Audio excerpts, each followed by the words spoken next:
راوی بیان کرتے ہیں حضرت عبداللہ بن عباس رضی اللہ عنہ کہ فلم یا تک آنکھ توفی رسول اللہ صلی اللہ علیہ وسلم، نبی کریم صلی اللہ علیہ وسلم کی وفات ہو گئی اور آئندہ سال آپ کو اللہ تعالیٰ نبی نے نصیب نہ کیا. لیکن اس حدیث کے اندر نبی کریم صلی اللہ علیہ وسلم کی خواہش اور مسلمانوں کو یہ بتانا کہ اللہ رب العالمین نے اگر حیات رکھا، ہم کو یہ روزہ اللہ کی طرف سے نصیب ہوا تو ہم اس کے اندر اس تاریخ کو بھی ملا لیں گے. اس لیے ملائیں گے اس لیے کیونکہ مخالفت ضروری ہے. نیکی کو ہم چھوڑ نہیں سکتے کسی کی وجہ سے. اگر ہم کوئی نیک کام کرتے ہیں تو کسی کے سبب سے یا کسی عزت کی وجہ سے ہم چھوڑ نہیں سکتے. اس کی شکل کو ہم بدل سکتے ہیں. یہود نصارہ رکھتے ہیں، ہم بھی رکھتے ہیں، لیکن یہ نہیں کہ ہم اس کو ان کے رکھنے کی وجہ سے اس مشابہت کی وجہ سے اس نیکی کو ہم چھوڑ دیں، اس نیک کام کو چھوڑ دیں. ایسا نہیں ہو سکتا. اس لیے نبی کریم صلی اللہ علیہ وسلم کی شکل بدل دی، ان کی مخالفت میں ایک دن کا اضافہ کر لیا اور کہا کہ دیکھو 9 تاریخ کو بھی ہم روزہ رکھیں گے. تو معلوم یہ ہوا نبی کریم صلی اللہ علیہ وسلم کی حدیث سے. اور ایک دوسری حدیث جو موقوف آتی ہے حضرت عبداللہ بن عباس رضی اللہ عنہ نے آپ کو فرمایا صوموا التاسع والعاشر وخالفوا اليهود. اس کے اندر صریح طور سے ہے کہ یہودیوں کی مخالفت کرو اور 10ویں اور 13ویں کو روزہ رکھو. عموماً حدیث کے اندر 9 تاریخ کا تذکرہ 9 اور 10 روزہ رکھو، لیکن کچھ حدیثیں ملتی ہیں جس کے اندر 2 پایا جاتا ہے، اس کے اندر 11 بھی ذکر ہے، یعنی 10 اور 11 بھی رکھ سکتا ہے انسان. ایک حدیث کے اندر اور غلط جاتا ہے 9 تاریخ یا 11 تاریخ. تو اس کے اندر حدیث کے اندر ذوق تو موجود ہے، لیکن جو علت اور جو سبب ہے 9 تاریخ کے اضافے کا 10 کے ساتھ 9 کو ملانے کا، وہ وہاں سے بھی پورا ہوتا ہے. لیکن معلوم یہ ہوا کہ اگر کوئی شخص 9 تاریخ کو چوک گیا، نہیں رکھ سکا کسی باعث، روزہ نہیں اس نے رکھا ہے، اگر وہ اگر چاہے تو 10 کے ساتھ 11 کو ملا لے. سب سے موقع اور سب سے بہتر صورت یہی ہے کہ انسان 9 تاریخ کو اور اس کے ساتھ ساتھ 10 تاریخ کو رکھے، اس کے ساتھ اس سے پہلے 9 تاریخ کو رکھ لے. لیکن اگر کسی لوگ کو نہیں رکھ سکتا ہے تو وہ علت اور سبب موجود ہے، جس علت کی بنا پر نبی کریم صلی اللہ علیہ وسلم نے 9 تاریخ کے روزے کو مقبول کیا ہے، اس لیے 11 کو بھی رکھ سکتا ہے. اس سلسلے میں حدیثیں آتی ہیں جن کے اندر محدثین نے اس کے اندر جو بیان کیا ہے، لیکن علت اور سبب موجود ہے. اس لیے انہوں نے کہا ہے کہ ایسا انسان کر سکتا ہے جو نو بنا سکے وہ ایسا کر سکتا ہے. تو اس سلسلے میں جو حدیثیں آتی ہیں تو اس چیز کو ہم سمجھیں. اور ایک چیز یہ بھی ہم دیکھیں کہ اللہ رب العالمین نے اس کے تقدس کو، اس کی حرمت کو ہمیشہ کے لیے رکھا ہے، اور جب سے یہ کائنات بنی ہے تب سے رکھا ہے. معلوم یہ ہوا کہ واقع کربلا سے اس کا کوئی لینا دینا اور کوئی تعلق نہیں ہے، لیکن مسلمانوں کے اندر جو چیزیں رائج ہیں اس سے یہی لگتا ہے کہ سارے مسلمان اسی واقعے سے جوڑ کے اس کو دیکھتے ہیں. اس لیے کہ یہ مہینہ آتے ہی بہت ساری مساجد کے اندر جو شیعہ کی مساجد ہوتی ہیں یا جو ہمارے مذہب کے علاوہ مساجد ہیں ان کے اندر محفلیں لگتی ہیں، دروس ہوتے ہیں، اور اس کے اندر گاہریہ ہوتا ہے اور بہت لوگ روتے ہیں، چلاتے ہیں اور بہت طرح کی حرکتیں کرتے ہیں. گھروں کے اندر جو کچھ ہوتا ہے وہ ہم سنتے ہیں کہ ان کے گھروں کے اندر کیا کچھ ہوتا ہے، لیکن ان چیزوں کا یہ چیزیں وہ ہیں جن کا شریعت سے کوئی لینا دینا نہیں ہے. ایک بات یہ بھی ہم ذہن رکھیں کہ اللہ رب العالمین نے ان کی حرمت بیان کی ہے. یہ حرمت والے مہینے، ان کی تعظیم کرنی ہے، ان کے اندر گناہوں سے انسان کو بچنا ہے. اسی لیے علماء نے بالکل واضح کر دیا ہے کہ ان مہینوں کے اندر انسان کو نیکی کے کام کرنے سے گناہوں سے بچنا ہے. اگر انسان گناہ کا کام کرتا ہے تو اس کی شدت اور بڑھ جاتی ہے، اس کا عقاب اور بڑھ جاتا ہے. تو مومنوں کو، مسلمانوں کو سمجھنا چاہیے. مسلم معاشرے کے اندر جو لوگ رہتے ہیں، جو لوگ اپنے ناطے کو اللہ سے جوڑتے ہیں، اللہ کے رسول صلی اللہ علیہ وسلم سے جوڑتے ہیں، ان کو یہ سمجھنا چاہیے کہ وہ کتنی بڑی غلطی کر رہے ہیں اگر کوئی کام ایسا کر رہے ہیں جس کا شریعت سے کوئی ناطہ نہیں ہے. جو بدعتیں ہیں، جو خرافات ہیں، جو اور چیزیں اس طویل کی ہیں، وہ سب کے سب ایسے ہیں جو انسان کو گناہ میں ڈالتی ہیں. اور اس مہینے کی حرمت اور اس کی اہمیت کو دیکھتے ہوئے ہم یہ سمجھ سکتے ہیں کہ اگر اور دنوں کے اندر جو خرافات ہم کرتے ہیں مسلم معاشروں کے اندر ہوتی ہیں ان کی تو شدت ہے ہی. اس لیے کہ ہر طرح کی بدعت جو دین کے اندر جو اضافہ ہوتا ہے، جو نئی چیزیں ہوتی ہیں، وہ سب کے سب حرام ہوتی ہیں اور وہ انسان کی گمراہی کا سبب بنتی ہیں، اور آخر کے انسان کے لیے وہ بہت بڑی مشکل کھڑی کرنے والی ہے، بہت بڑی مشکل ہوگی.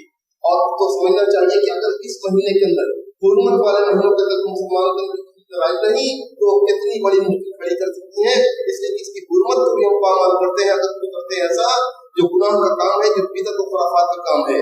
اللہ کے رسول صلی اللہ علیہ وسلم کو اللہ رب العالمین نے اپنے آخری رسول کے ذریعے اپنی باتیں مکمل کر دی، اپنا آخری کلام مکمل کر دیا اور دین کو مکمل کرنے کا اعلان کر دیا. اور وہ